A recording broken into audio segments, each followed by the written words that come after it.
Hello viewers, আশা করি আপনারা ভালো আছেন। এই জীবনটা আনন্দের চাইতে কষ্টই বেশি পায়।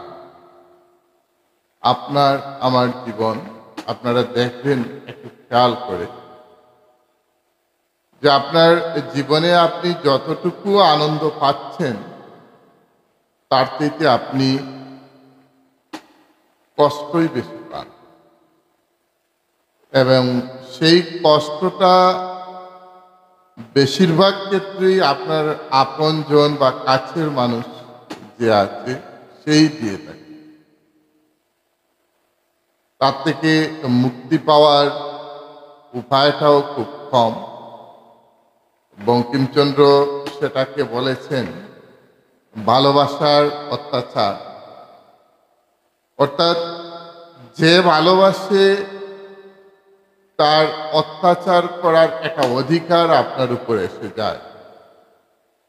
তাই প্রত্যেকটা মুহূর্তে আপনি আমরা প্রত্যেকে বিভিন্নভাবে কষ্ট পাচ্ছি। তবে হ্যাঁ, সেই কষ্টটাকে প্রকাশ করতে পারলে নিজের মন থেকে, নিজের অন্তর থেকে অনেকটাই হালকা হয়ে যায়।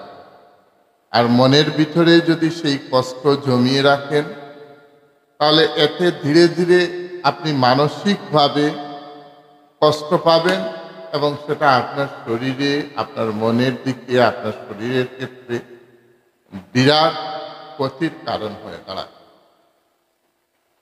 সবাই আপনাকেই কষ্ট দেবে, তবে শুধু আপনাকে একজনকে খুঁজে নিতে হবে যার দেয়া কষ্ট আপনি সহ্য করতে পারেন। আপনি এমন একজনকে খুঁজে বের করুন আপনার নিকটাত্মীয়ের মধ্যে, আপনার আপনজনের মধ্যে, আপনার প্রিয়জনের মধ্যে, যার কাছে আপনি সে যদি কষ্ট দেও এবং সেটা সহ্য করতে পারবেন, এবং আপনার মনের কষ্ট অন্য কেউ যদি দিয়ে থাকে আপনাকে, সেটা তার কাছে প্রকাশ করতে পারবেন।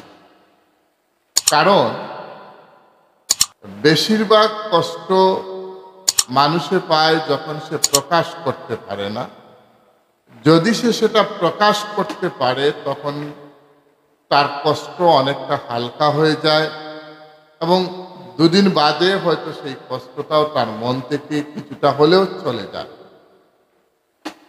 কিছু মানুষের কষ্ট চোখ দিয়ে ঝরে, কিছু মানুষের কষ্ট মেজাজ দিয়ে প্রকাশ পায়, আবার কিছু মানুষের কষ্ট হৃদয়ের মধ্যেই শুকিয়ে যায়। তবে কষ্টকে যারা প্রকাশ করতে পারে না তারাই জীবনে সবচেয়ে বেশি কষ্ট করে। তারাই জীবনে সবচেয়ে বেশি কষ্ট করে যারা নিজের মনের কথাটা, নিজের মনের কষ্টটাকে প্রকাশ করতে পারে না। অনেকেই কষ্টটা প্রকাশ পায়, তার চোখ দিয়ে অনর্গল জল পড়ে, কোনো কথা বলতে পারে না। ঘরের মধ্যে নিজের আপনজন, নিজের প্রিয়জন কষ্ট দিয়েছেন, সে কষ্টটাকে প্রকাশ করতে পারছে না, কিন্তু অঝরে তার চোখ দিয়ে অশ্রু বেরিয়ে যাচ্ছে।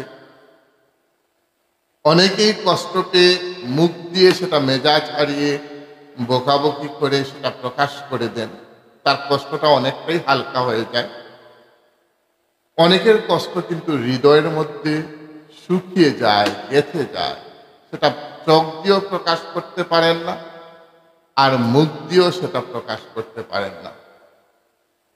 এবং তারাই বেশি কষ্ট পায় যারা কষ্টটাকে প্রকাশ করতে পারে না।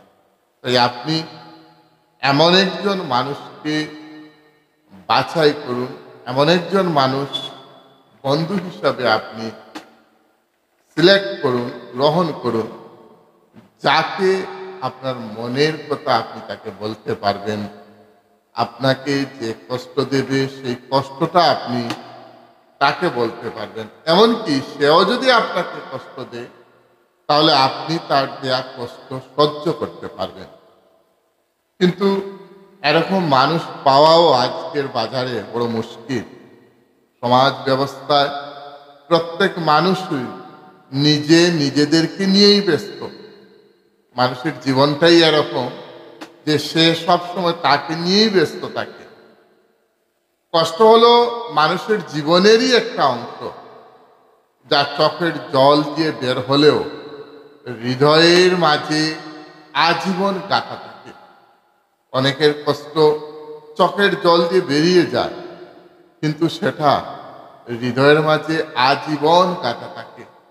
আর সুখ যদিও মানুষের জীবনের একটা অংশ, তবে তার হৃদয়ের মাঝে গাঁথা থাকলেও হাসির মাধ্যমে সেটা বাতাসের সাথে মিশে যায়, কিন্তু কষ্টটা তার হৃদয়েই থেকে যাবে। আপনি কাউকে এমনভাবে কষ্ট দেবেন না যে কষ্ট পেয়ে সে যখন নামাজে লাগবে এবং সেজদায় গিয়ে তার চোখ দিয়ে অনর্গল জল পড়বে, এরকম কষ্ট কাউকে দেবেন না। কারণ এরকম অবস্থা যদি কারো হয়, সে সেজদায় পড়ে আপনার কষ্ট পেয়ে অনর্গল জল ফেলছে, আপনি হয়তো রেহাই পাবেন না। পরম করুণাময় আল্লাহ কোনো অবস্থায় আপনাকে ছাড় দেবেন না। এই কষ্ট আমরা যারাই দিয়ে থাকি, অন্তত সেটা বোঝার দরকার যে আপনারা কিভাবে কথা বললে অন্যকে আঘাত দেওয়ার থেকে আমরা নিজেকে কিভাবে বিরত রাখতে পারি। যারা সব সময় নিজেকে নিয়ে ব্যস্ত থাকে, তারা কখনো কিন্তু অন্যের দুঃখ উপলব্ধি করতে পারে না। কারণ এরা সবসময় নিজেকে নিয়েই ব্যস্ত আছে, অন্যের সুখ দুঃখ বোঝার ক্ষমতা তার নেই। তাই সবসময় আপনি আপনাকে নিয়ে শুধু ব্যস্ত থাকবেন না, আপনার সমাজ, আপনার পরিবার, আপনার নিকটাত্মীয়, তাদের প্রতিও খেয়াল এবং দায় দায়িত্ব রাখা আপনার আমার প্রত্যেকেরই কর্তব্য। এটাও মনে রাখবেন আপনি যে হাসি সবসময় সুখের কারণ বোঝায় না। কেউ হাসলো আর আপনি মনে করছেন সে খুব সুখে আছে। হাসি মাঝে মাঝে এটাও বোঝায় যে আপনি কতটা বেদনা লুকাতে পারেন।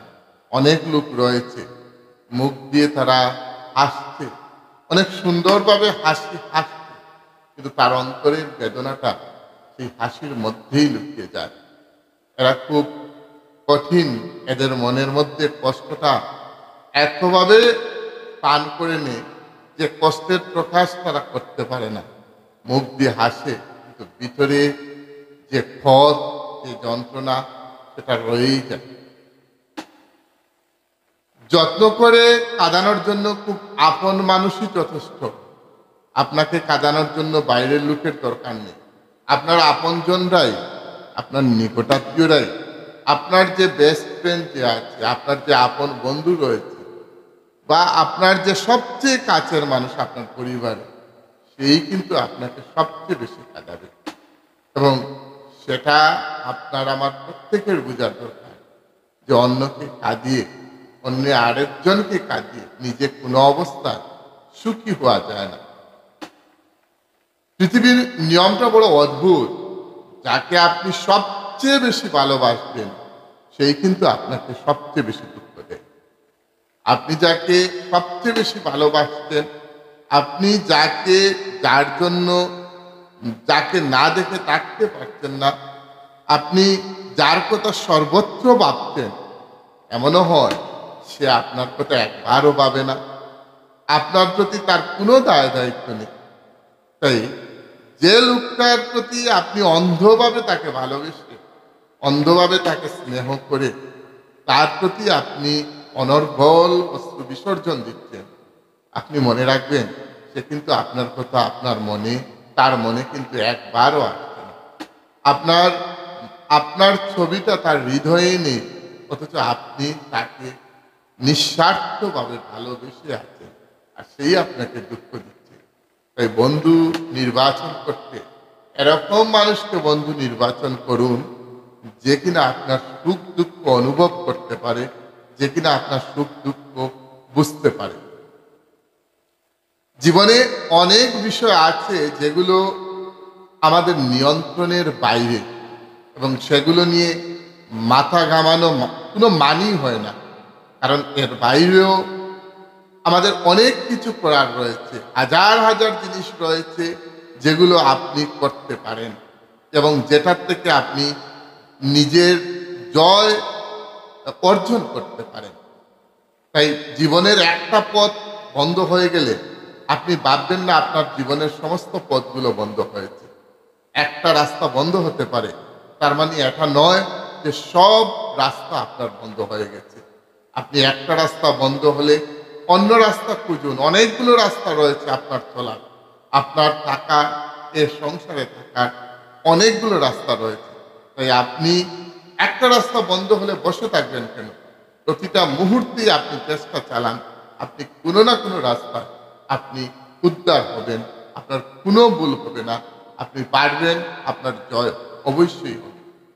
কখনো ব্যঙ্গে পড়বেন না, কারণ পৃথিবীর যা কিছু হারিয়ে যায় কোনো না কোনোভাবে সেটা আবারও আপনার জীবনে ফিরে আসবে। একটা জিনিস আপনি অর্জন করতে পারেননি, তাই কোনো অবস্থায় আপনি ব্যঙ্গে পড়বেন না। কোনো না কোনোভাবে সেটা আপনি অর্জন করবেন, তার জন্য প্রচেষ্টা চালাতে হবে, অধ্যাবসায়ের সাথে কাজ করতে হবে। আপনি যদি অধ্যাবসায়ের সাথে কাজ করেন, আপনার কাজ যদি আপনি চালিয়ে যান, তাহলে একবার যদি সফলতা অর্জন নাও করেন, পরের বার কিন্তু আপনি সফল হবেনই। তাই কোনো অবস্থায় একটা বস্তু, একটা জিনিস যদি আপনার দ্বারা অর্জন না হয়, আপনি ব্যঙ্গে পড়বেন না, আপনি লেগে থাকুন, পরের বার কিন্তু আপনার জয় হবে। এবং সেটাও মনে রাখবেন, নিজেকে কোনো অবস্থা আপনি ছোট ভাববেন না, আপনি ছোট নন। নিজের কাছে নিজেকে ছোট করা মানে সবচেয়ে বড় ভুল আমাদের। আমরা অনেকেই নিজেকে নিজের কাছে ছোট মনে করি। আপনি ছোট নন, আপনি অনেক বড়, আপনি অনেক বড়, আপনি অনেক কিছু পারবেন। তাই আপনার পারার মতো সেই ক্ষমতা আপনার মধ্যে রয়েছে। আপনি শুধু চেষ্টা চালান, লাগিয়ে থাকুন, আপনি পারবেন, সেটা আমার বিশ্বাস। আপনি জয় হবে, আপনি এগিয়ে যাবেন। এই কোনো অবস্থায় আপনি নিজেকে ছোট মনে করবেন না। কি কথা আপনাকে বলা হচ্ছে সেটি হৃদয়ে ধারণ করুন।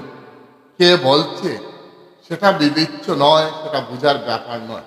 কারণ পথের একজন ভিখারিও আপনাকে সুপরামর্শ দিতে পারে। তাই কি কথাটা ওই লোকজন বলছে সেটা আপনি বিচার করুন, যে আপনাকে কি পরামর্শ দিচ্ছে, আপনাকে কি সাজেশন দিচ্ছে, আপনাকে কি জ্ঞান দিচ্ছে, সেটা আপনি বিচার করুন। যে কোনো লোক আপনাকে ভালো পরামর্শ দিতে পারে, ভালো পরামর্শ যে কেউ দিতে পারে। একজন রাস্তার ভিখারিও আপনাকে ভালো পরামর্শ দিতে পারে। তাই অন্য কারো ভালো পরামর্শ যদি পান, সেই ভালো পরামর্শগুলো নিজের জীবনে প্রয়োগ করার চেষ্টা করুন। দেখবেন আপনি সব কাজে সফল হচ্ছেন। আপনার জীবনে যতই কষ্ট আসুক না কেন, সেই কষ্টগুলো অবশ্যই দূর হবে। আপনি মন থেকে সেই কষ্টটাকে দূর করার চেষ্টা করুন। যখনই আপনি কোনো কষ্টের মধ্যে পড়বেন, একা একা থাকবেন না। একা একা যদি থাকেন, আপনার জীবনে কষ্ট আরও বাড়বে। তাই একা একা না থেকে আপনি তখন মানুষের সাথে, আপনার বন্ধুর সাথে, পরিবারের যারা রয়েছে, নিকটাত্মীয় যারা রয়েছে, আত্মীয় স্বজন যারা আছে, তাদের সাথে আপনি কথা বলুন, আপনি ঘুরুন, আপনি চলাফেরা করুন। আপনি ঘরের মধ্যে একা একা বসে যদি শুধু কষ্টই করতে থাকেন, এতে আপনার শরীরের এবং আপনার মনের বিরাট ক্ষতি হতে পারে। তাই আসুন না, আমরা সবাই আমাদের কষ্টটাকে দূর করি এবং সেটা একজন আরেকজনের সাথে ভাগ করে, শেয়ার করে আমাদের মনের কষ্টটাকে দূর করি। একা একা রয়ে মনের মধ্যে আর যন্ত্রণা না বাড়িয়ে সব সময় অন্যের সাথে মিলামিশা করে আমরা একে অপরের পরিপূরক হই, একজন অন্যজনের সহায়তা করি। সব সময় নিজের মন থেকে ডিস্ট্রাকটিভ চিন্তাধারা, ক্ষতিকারক চিন্তাধারা দূর করে অন্যকে কিভাবে সহযোগিতা করা যায়, সেই চিন্তাধারাটা আমাদের মধ্যে নিয়ে আসা প্রয়োজন। আজ এই পর্যন্তই। আপনারা ভালো থাকবেন, সুস্থ থাকবেন, আপনার জীবন আরও মঙ্গলময় হোক, শুভ হোক, এই কামনা। শুভরাত্রি।